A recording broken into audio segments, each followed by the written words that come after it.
안녕하세요, 저는 조이입니다. Hey YouTube, what's up? It is 1:15. I just started my lunch break and I had just some oatmeal. I was suspecting I wasn't sleeping very well. So last night before bed, what I did was I downloaded a sleep tracking app for my Apple Watch. It's called Auto Sleep. It was the most popular one, had the most reviews. And I woke up this morning and it said I had 7 hours and 55 minutes of sleep. I had an extremely good heart rate drop and that I was in deep sleep for like 2.5 hours, which apparently were all really good stats. I woke up a little bit tired, but yesterday I didn't sleep well at all. Like all the construction noise woke me up and my earplugs were making my ears itchy. I didn't have those issues today, so I felt like I slept pretty deep. So I felt decently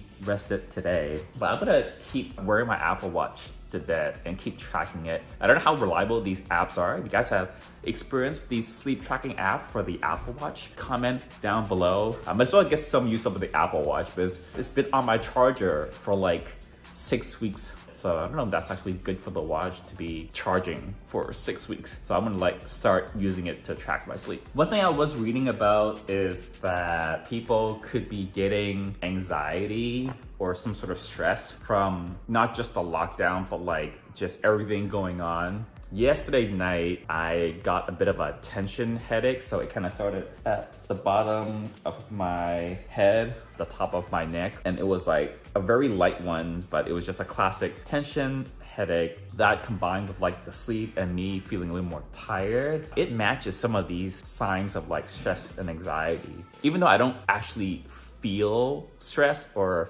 feel anxious about anything, I guess it's maybe more like a subconscious type thing. And I noticed I've got a couple of pimples coming in as well. Maybe it's just like house shopping LA thing. Like I moved to LA before, so that shouldn't be it. I've never bought a house before, but like I really honestly don't feel that stress. It's not like we're having some sort of like multiple bid offer thing on this dream house that I'm absolutely in love with and can't let go. I haven't even found any houses I liked yet. I'm gonna need to do another grocery order pretty soon.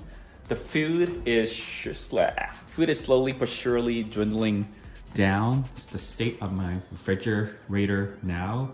We got 1 dinner's worth of the Korean food left and we have some eggs. I pulled that out of the freezer earlier today. We'll cook it tomorrow. Otherwise, it's all drinks and condiments in there. Freezer's looking pretty empty as well. I found this bag of a frozen chicken that was like hidden in the back. It's not the best tasting, that's why I still have it, but we have some chicken that we can eat. Okay, it is 5 o'clock and I've just finished work-ish and I think I'm gonna take a break from exercise today. I just want like a bit of a day off after like the headache last night. I just want to like relax a little bit. I always have this thing where I feel like if there's a day where I'm not doing some sort of exercise, you know, during lockdown, I feel like I'm lazy and I'm just like getting fat, even though that's not true. Before lockdown, when I used to be going to the gym, on the off days it's fine, but I usually never take more than 1 off day between the gym days. If I take 2 days off from the gym consecutively, on the second day, I start to feel like lazy and guilty that like I'm not exercising enough. Usually I find everything that goes on, all the noises of my apartment very annoying, but I just heard this alarm going off and like that voice that they have you ever been in like a hotel and the fire alarm goes off and there's like that pre-recorded automated voice? It's like that. And I thought it was like some random car alarm that went off. But then like 30 seconds later, I hear like all these like sirens and like fire trucks coming in. I think they are slowing down across the street. So, ooh. I'm not doing the regular news headline, so don't worry about that. But there is a news update that happened today we need to go over. California governor said in a press briefing that he's gonna allow retail establishments to reopen on Friday. So he's pulling back that bit of the statewide order. Ultimately though, it's up to local counties and cities to see if they want to allow that to happen. It was just on Monday that the Bay Area here, we extended our shelter-in-place order to the end of the month, and that order still prohibits most retail shops. So now the discussion is the Bay Area gonna follow suit? So we'll see what happens. My favorite establishment, the gym, is not gonna be covered by this anyway. So to me, it effectively makes no difference. Like, I'm not gonna go to a restaurant. I'm still not going to go to a bookstore.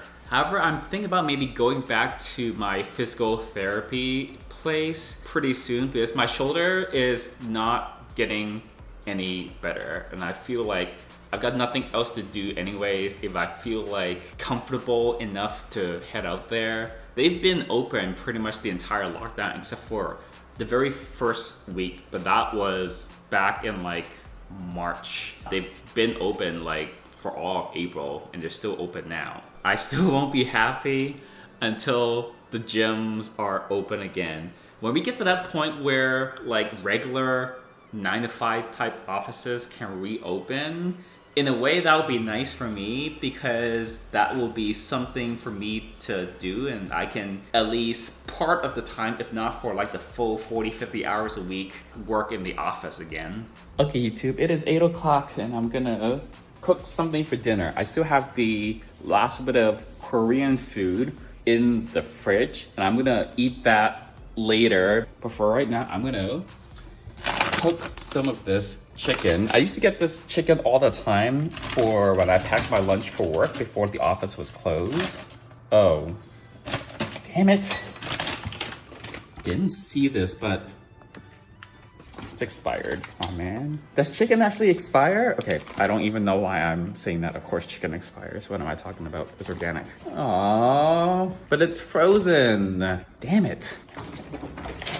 Okay, we're not having chicken. I guess I'll just go straight to the Korean food then and like make a protein shake to make up for the protein. To wrap up the night, I'm gonna do my commentary on my RuPaul's Drag Race watching. So I actually watched 2 episodes. Episode 8 where they did the Droop challenge, and then episode 9 which was their presidential thing. On the Droop episode, there wasn't any one of them again that really like bombed the challenge. I remember many previous seasons there were queens that did this type of a challenge and they just like bombed. Actually quite like Jan. I think he's quite talented and he works hard. Good personality as well. But I do agree that I think his was not the best. I think the editing on the infomercial was not the best, and he got a few critiques during the filming, which I don't know if he actually listened to them. He was told he was like a little bit too pedal to the floor. So we're getting to that point where like the eliminations get harder and harder. But nothing super shocking about that episode, honestly. Choices 2020, the drag queen president one.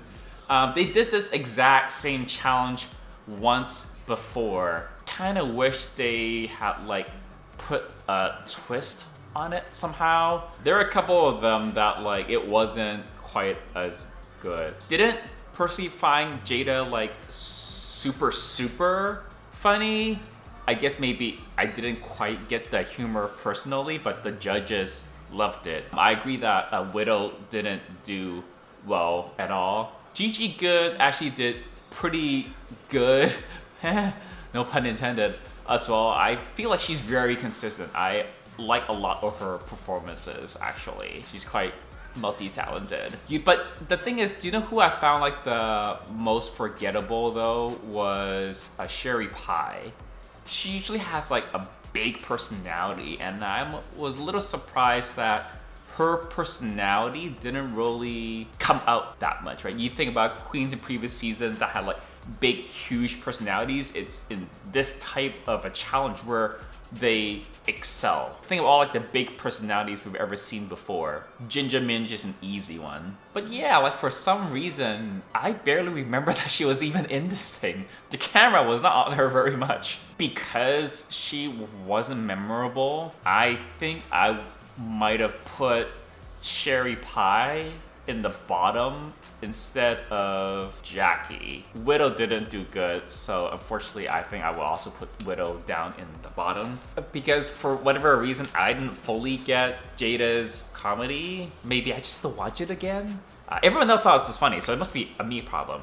However, if it was me judging, possibly Gigi Good would have been in contention for the top spot as well. Honestly, there are like 3 or 4 queens up there that did like a really, really good job. And Rue called them all out on the stage to like give them props. They were like all like quite close. They were all really good. All right, we're gonna wrap up the blog here, YouTube. Put in more comments down. I saw a couple of you guys are giving me car buying advice. The new thought I just had was maybe I want to get a little bit of a fixer-upper and then just spend money to redo it. I'm gonna ask my realtor and my realtor friend to see if they think that might be a good idea for me. I love the idea of customizing a place so that it's just like how I want it, you know, like the way the floors are done, the kitchen, the bathroom, the colors of the walls, whatever. It's within budget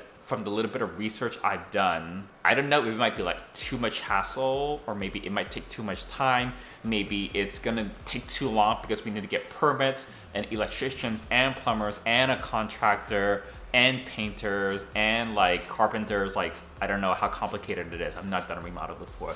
If you've done a remodel before, maybe you guys can comment down below as well. But I am gonna stop talking because I'm starting to ramble, so until tomorrow, bye YouTube. One more thing, I don't believe that Jan was crying because of her friend. I totally believe that Jan was crying because he lost.